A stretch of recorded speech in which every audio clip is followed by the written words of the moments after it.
हमारे पीछे देख सकते हैं सपा कार्यालय में जो जोश है वो काफी अच्छा दिख रहा है। लोग यहाँ पे तस्वीरें लेकर खड़े हैं। आप देख सकते हैं बाबा साहेब की तस्वीर है, मुलायम सिंह यादव की तस्वीर है, अखिलेश यादव की तस्वीर है और राहुल गांधी की भी तस्वीर है। तो इन्हीं लोगों से बात करते हैं, कैसा लग रहा है आपको? जी बहुत अच्छा लग रहा है। जिस गठबंधन की जो है सरकार हम लोग की बनती नजर आ रही है और जिस तरीके से जनता ने जो चुनाव लड़ा है ये बता दिया है कि अब यहाँ पे गुजरातियों का कोई जो है आना जाना नहीं है। अब यहाँ पे गठबंधन की सरकार रहेगी और नफरत की राजनीति को हम लोग हटाना है, मोहब्बत की जो है दुकानें चलानी है। अच्छा, 80 सीट का जो दावा था वो तो पूरी तरह से फेल। देखिए, बाबा साहब के संविधान की जीत हुई है, मोदी सरकार का सुपड़ा साहब हुआ है। ये कहते थे हम राम को लाए हैं, राम इनको लेके गए हैं। आप देखा होगा अजीत डैनी ने जिस तरह किसानों के ऊपर गाड़ी चढ़ाया था, आज वो किस तरीके से हारा है।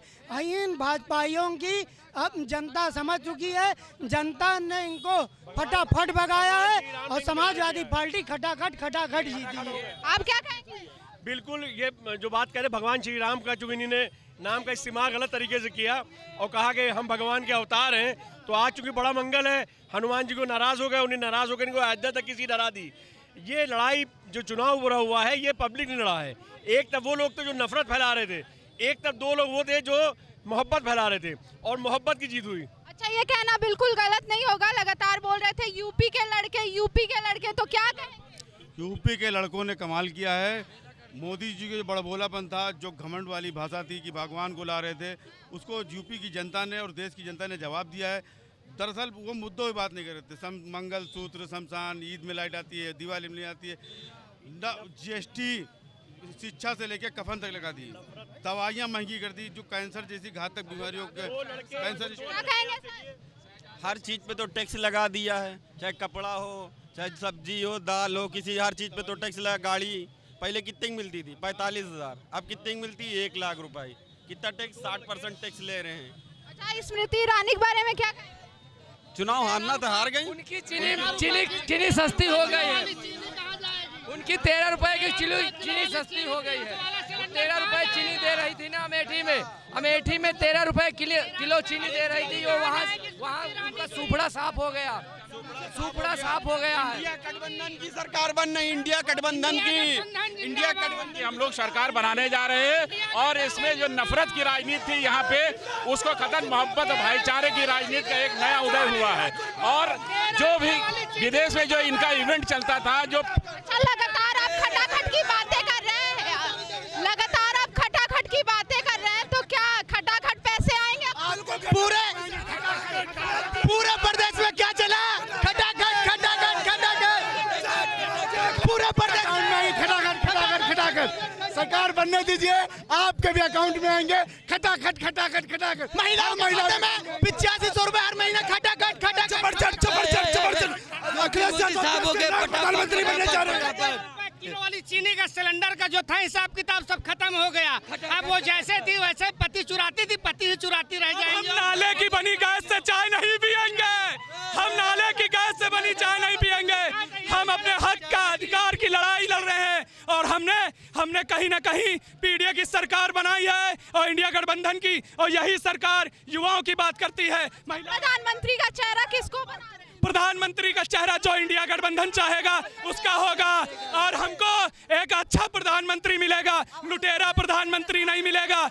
यह लुटेरा प्रधानमंत्री है जिसने बेरोजगारी के भट्टी में झोंक दिया है युवाओं को, महिलाओं को प्रताड़ना। आप देखे होंगे बीजेपी IT सेल के लोग महिला के साथ BHU में बदसलूकी करते हैं और उनको प्रधानमंत्री के चुनाव में भेज दिया जाता है। आपने देखा होगा उनकी बीजेपी गठबंधन का प्रत्याशी प्रज्वल रेवन्ना 2800 महिलाओं का मास रेपिस्ट उसको लाए हैं और वो हार गया है। उसको फांसी दी जाएगी इसी सरकार में, इंडिया गठबंधन की सरकार में ऐसे रेपिस्टों को फांसी दी जाएगी।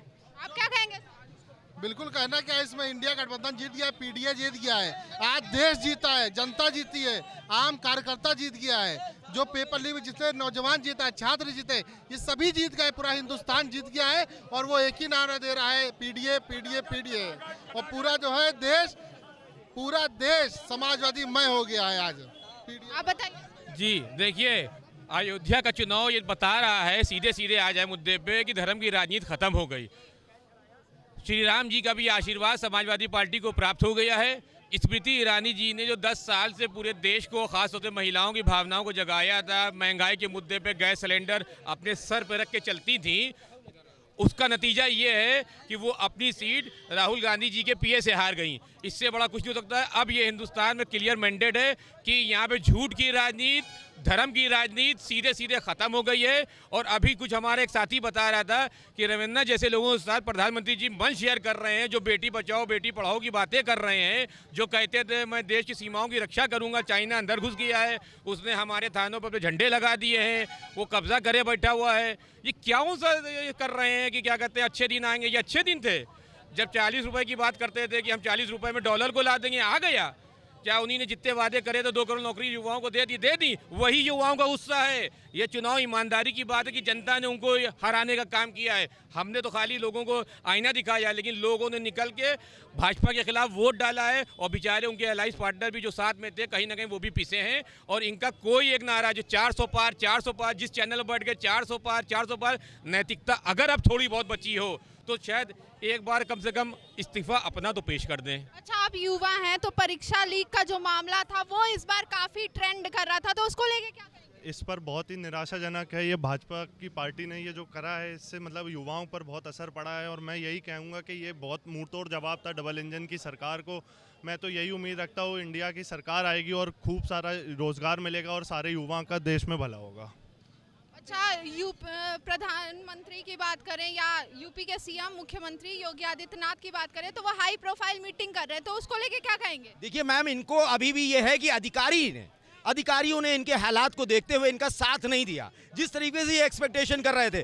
क्योंकि उत्तर प्रदेश की जनता ने ये चुनाव लड़ा है, अपने हक अधिकारियों के लिए लड़ा है, बेरोजगार के लिए लड़ा है, बेरोजगारी के खिलाफ चुनाव लड़ा है। इन्होंने देखिए, आपको प्रधानमंत्री के शिष्टाचार, वो मंगलसूत्र की बात करते हैं, भैंस की बात करते हैं, इस स्तर तक आना पड़ा। कहीं ना कहीं प्रधानमंत्री को ये मालूम था कि जनता इन्हें हरा के भेजेगी, इसीलिए इन्होंने चुनाव आयोग को Z+ सिक्योरिटी से नवाजा। क्यों? पहली बार इतिहास में हुआ। और उत्तर प्रदेश में जिस तरीके का हालात बना दिए थे, अब ये तय हो चुका है कि नफरत से ये देश नहीं चलेगा, इसमें मोहब्बत से रहना पड़ेगा।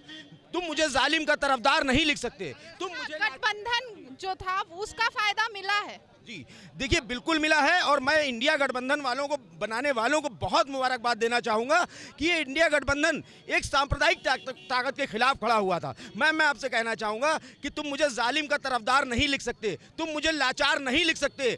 और जो आज मैं जान जोखिम में डालकर बोल रहा हूँ, इसे किसी के अखबार नहीं लिख सकते। तो यानी जुल्म का जो दौर था अब वो जाएगा। तो आप क्या कहेंगे सर? और बताइए, आप क्या कहेंगे सर? सर क्या कहना चाहेंगे? कुछ कहेंगे आप? कुछ कहना चाहेंगे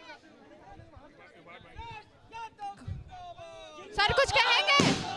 आप देख सकते हैं हमारे पीछे, यहाँ पे वहाँ देख सकते हैं, यहाँ पे फोटोज दिखाई जा रही है।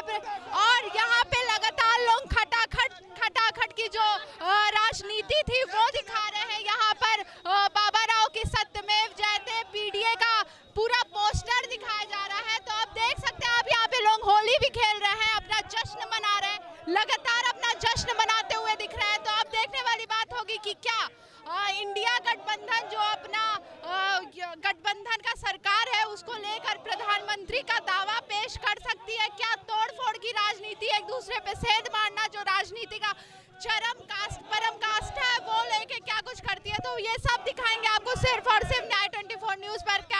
वीडियो जर्नलिस्ट हमर के साथ अंकिता शुक्ला, न्याय 24 लखनऊ।